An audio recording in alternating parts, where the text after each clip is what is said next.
दिखाता है ये बाबा साहब भीमराव अम्बेडकर जी का संविधान हमें रास्ता दिखाता है कि सामाजिक न्याय का राज की स्थापना हो।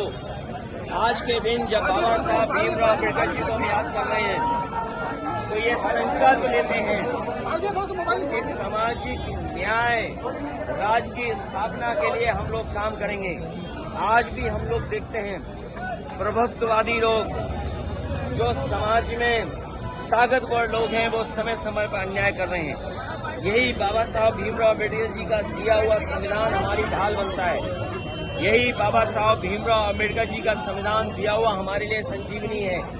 और हम लोगों ने कई मौकों पर कहा कि अभी तक बाबा साहब भीमराव अम्बेडकर जी के इस संविधान ने पीडीएस समाज को सम्मान दिलाया है, उनका हक दिलवाया है।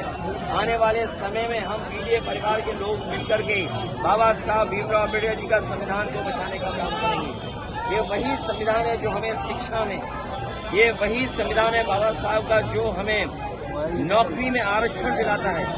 अगर शिक्षा से हमें वंचित किया जाता है, आरक्षण से हमें दूर किया जाता है, तो सच्चाई ये है कि ये सरकारें बाबा साहब भीमराव अम्बेडकर के रास्ते पे नहीं चल रहे हैं। आज के दिन उन्हें याद करते हुए हम संकल्प लेते हैं कि बाबा साहब भीमराव अम्बेडकर जी का सपना हम लोग गांव-गांव पहुंचा करके बहुजन समाज और पीडीएस समाज के परिवार के लोगों को जोड़ करके आगे बढ़ने का काम करेंगे।